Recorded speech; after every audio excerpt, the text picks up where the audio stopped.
Kisah cerita yang ingin saya ceritakan malam ini adalah kisah pengalaman dari saya dan om saya. Saat itu saya sekitar SMA kelas 1 dan kebetulan pada saat itu juga sedang liburan sekolah, jadi kami keluarga besar kumpul di rumah nenek untuk liburan. Kisah dimulai cerita ini saat ada rencana dari om saya dengan kawan-kawan kampusnya untuk melakukan touring bersama ke daerah Jogja. Dan kali ini sepertinya saat om saya meminta izin ke nenek saya, sepertinya nenek saya ini agak berat untuk mengizinkan om saya untuk ikut serta dalam acara tersebut, acara kampusnya bersama kawan-kawan kampusnya. Yang tidak biasanya dilakukan nenek saya. Biasanya nenek saya selalu mengizinkan om saya untuk melakukan touring ataupun naik gunung atau apa. Tapi kali ini sepertinya ada satu hal yang diberatkan lah dari nenek saya. Dan singkat cerita akhirnya om saya tidak ikut dan dengan beratnya melepas kawan-kawannya untuk acara touring bersama ke Jogja. Pada saat itu kumpul teman-temannya di rumah nenek saya dan dilepas oleh om saya untuk ke kampusnya untuk melanjutkan langsung touring ke perjalanan menuju Jogja.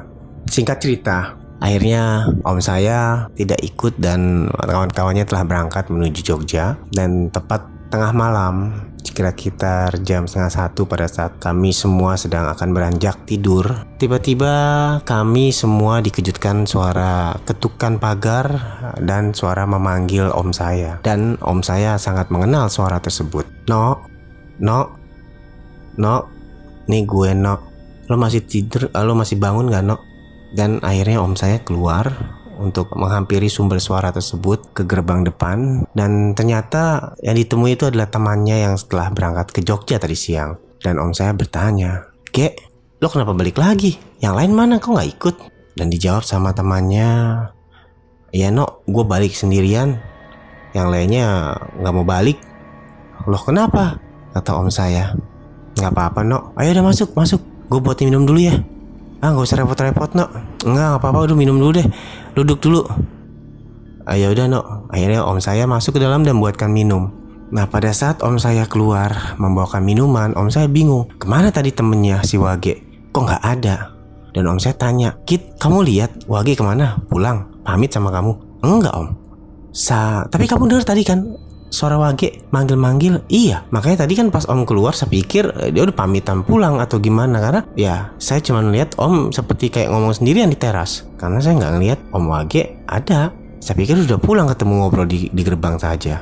"Wah, kemana itu anak ya? Pulang kali," om saya bergumam. Dan sudahlah, akhirnya dikunci pintu semua gerbang dan akhirnya kembali menuju tidur. Selang 1 jam kami semua mendengar kembali suara tersebut.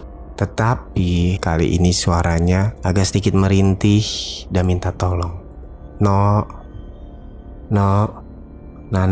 tolong gue Nok."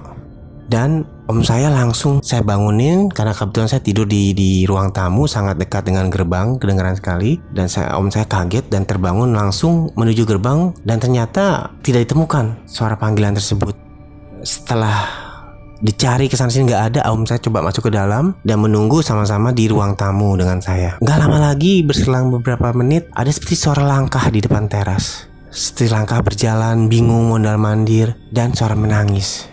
Dari situlah om saya merasa curiga, ada apa ini? Kenapa? Dan akhirnya mencoba mencari tahu, telepon ke kawan-kawannya malam itu juga. Dan benar saja mendapat kabar bahwa kawannya baru saja mengalami kecelakaan pada saat jam 9 malam terlindas truk motor dan tubuhnya.